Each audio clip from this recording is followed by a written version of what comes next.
por aqui. Queria inclusive trazer com vocês uma questão relacionada ao debate ainda do Flow, que o Grupo Flow divulgou um comunicado negando as acusações que o Pablo Marçal fez nas redes sociais de que eles teriam recebido dinheiro da Prefeitura de São Paulo, o que comprometeria como um todo a imparcialidade do debate que aconteceu na segunda-feira. O texto desse comunicado diz ali que as alegações são completamente infundadas e cita uma pesquisa do Portal da Transparência da Prefeitura de São Paulo, que indica 2 pagamentos no ano passado, totalizando R$ 475 mil para uma empresa chamada Flow Mídia e Publicidade LTDA, que não faz parte, que nunca fez parte do Grupo Flow. Eles informam ali que realizaram o debate de maneira independente e inédita, com o objetivo de servir ao interesse público, ressaltando a nota, reafirmando que o compromisso deles é com a verdade e com o diálogo, mas ali nas redes sociais o Marçal fez essa divulgação, falou sobre o caso, dizendo então, tendo que trazer essa nota de repúdio, ele dizendo, deixa eu só trazer aqui exatamente o que foi a fala.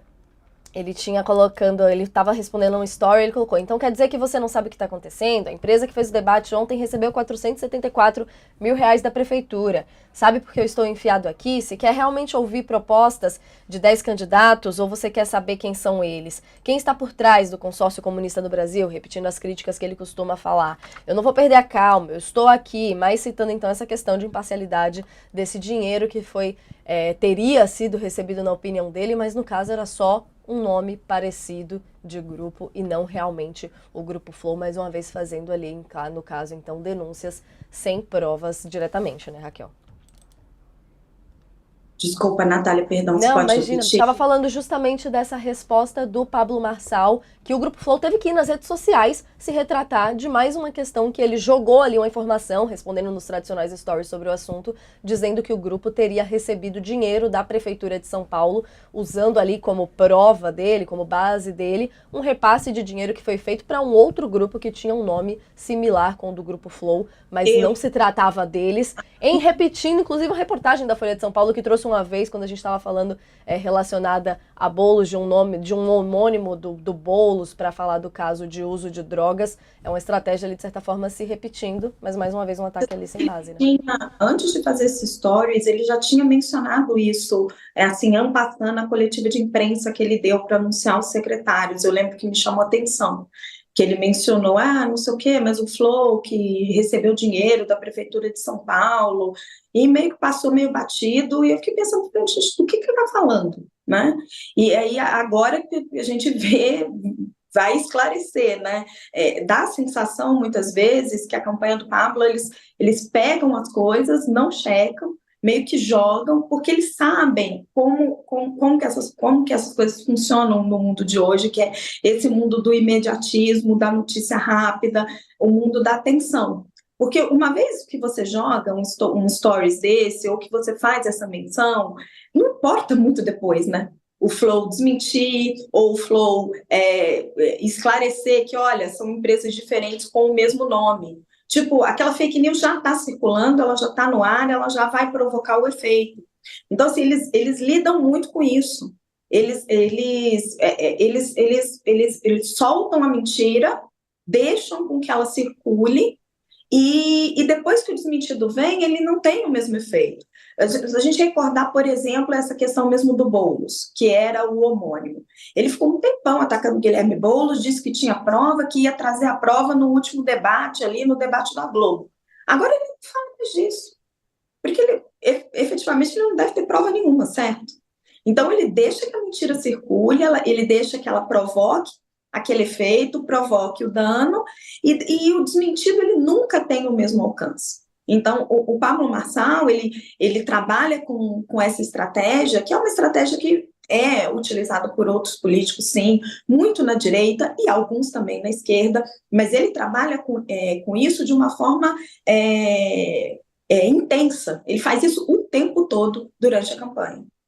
É importante você destacar essa questão de... Tem estudos falando sobre como notícias falsas, questões de ódio repercutem muito mais. Ou seja, você joga mentira, na hora que vem a informação correta, ela não tem essa mesma disseminação, né, Josias? E, inclusive, nesses stories que ele estava falando sobre esse caso do Flow, na sequência voltou a falar e monta esse... cenário, no caso da estratégia dele, né? Voltou a falar como, e no caso do Datena, lá durante o debate, Tramontina deixou ele falar até o final, já eu fui censurado, censura virou algo normal no Brasil, por favor, aprenda o que está por trás do jogo, ou seja, colocando sempre essas teorias ali por cima na discussão, né? Não é à toa que a taxa de rejeição do Marçal explodiu, né? E quase metade do eleitorado está dizendo aí que não vota nele de jeito nenhum. Porque essa tática já ficou manjada, né? Hoje é quase um atestado de inocência, uma acusação do Pablo Marçal.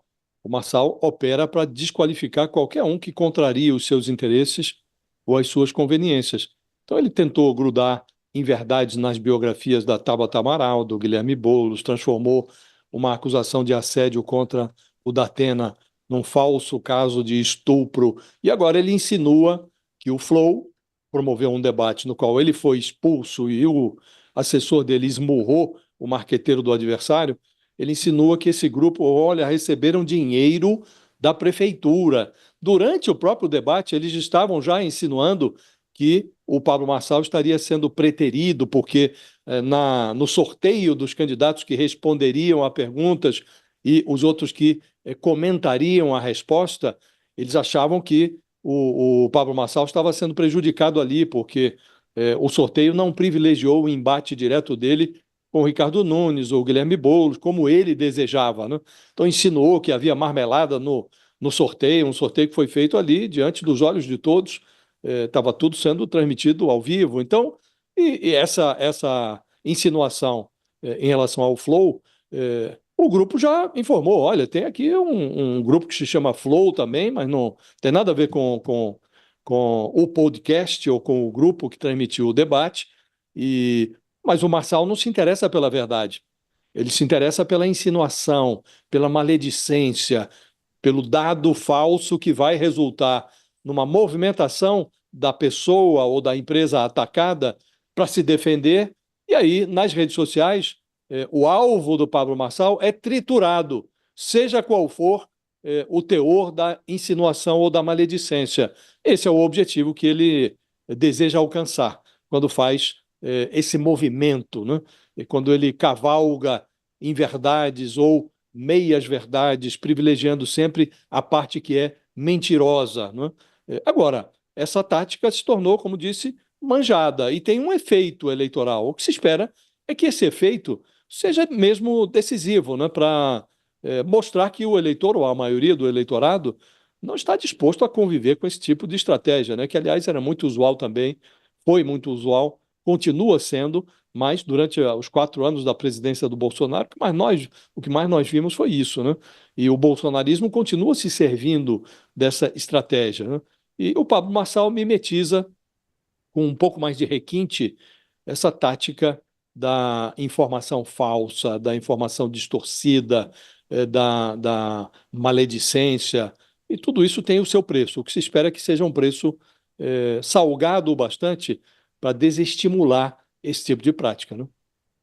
Um reflexo que vem não só na rejeição do candidato em si, mas em dados como a gente viu, que eu cheguei até a comentar aqui ontem da última quest pedida pela TV Globo, mostrando que 81% dos eleitores acha que o nível dos debates está baixíssimo. As pessoas estão tendo essa percepção e a gente vê nessa discussão também o que cada um considera como violência, né, Josias e Raquel? A gente acompanhou a ministra Carmen Lúcia se manifestando sobre a situação, indiretamente falando muito aqui de São Paulo da violência nas eleições, de que se os candidatos não se respeitam ali entre si, que respeitem a democracia, que eleição não é um ambiente de violência, é a superação da violência. A gente já viu o Marçal falando sobre essa manifestação da Carmen Lúcia, apontando ali que, no caso, o recado era para o Datena, o puxão de orelha era para o Datena, era para o Duda Lima, não reconhecendo o seu tipo de prática como também uma violência. E agora a gente tem um compilado, inclusive também para trazer aqui, de como cada um dos candidatos reagiu a essa fala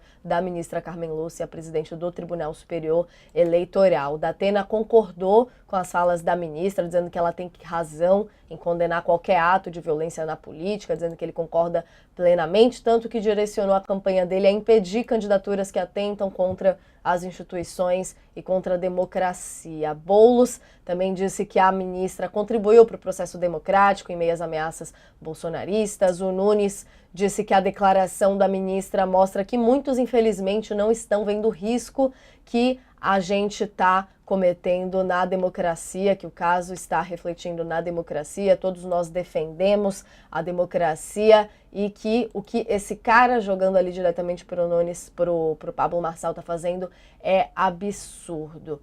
A Tabata disse que a gente está coletivamente não preparado, que a gente não está preparado para lidar com candidatos como Pablo Marçal, todos então trazendo esse assunto em voga e que a gente viu repercutindo, inclusive, entre as campanhas como um todo, né, Raquel? O Nunes, inclusive, criticou a campanha do Boulos por colocar ali tanto o Nunes quanto o Pablo Marçal no mesmo pacote. Ele dizia ali, igualando os dois como bolsonaristas que estavam esperando, tinha uma expectativa de um apoio ali no caso da agressão. Chegaram a citar também o caso da carteira de trabalho, quando o Marçal provocou o Boulos, que eles esperavam uma reação diferente do Boulos nesse sentido. Mas como é que você viu, então, a reação das campanhas como um todo dessa frase, dessa manifestação da ministra Carmen Lúcia, cobrando, inclusive, celeridade nas investigações de casos como esse, né?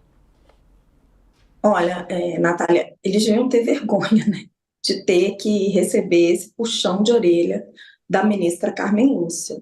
Porque, assim, o que está acontecendo na campanha de São Paulo, gente, é uma barbaridade. É que vai subindo o nível, subindo não, descendo o nível, né? Aos poucos, vai subindo o nível de agressividade e descendo o nível da razoabilidade, aos poucos, porque foram de ataques verbais, a passar por uma cadeirada, agora um soco, que a gente meio que vai normalizando, né? A gente vai esperando esse circo a cada debate, a cada evento que os candidatos têm. Então, assim, se esquivar do recado, assim, eles deviam morrer de vergonha, porque é um espetáculo lamentável o que está acontecendo na maior cidade do país, onde a gente devia estar efetivamente debatendo os problemas da cidade. E, olha, nós da imprensa temos feito um esforço brutal para que isso aconteça, né?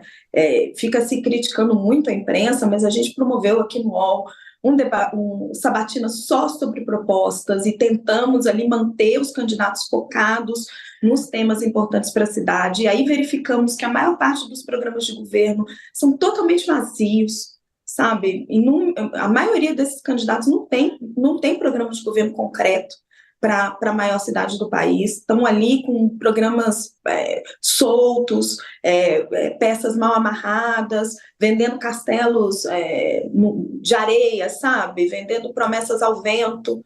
Então, assim, sinceramente, assim, mais do que se esquivar, eles deviam ter muita vergonha. E como a gente vê no caso, até na percepção geral, muitas pessoas, quando o debate está ali mais focado em questão de propostas, até têm considerado os debates chatos, porque está rolando essa espetacularização, de certa forma, né, Josias? A gente comentou da fala do Marçal sobre a fala da Carmen Lúcia, mas tem uma nova dele questionando justamente essa parte de que contra todas as agressões, que ele é contra todas as agressões, só que criticar a agressividade no debate é como se você estivesse tirando o direito de uma pessoa de ter a liberdade de fazer o que precisa ser feito. Como é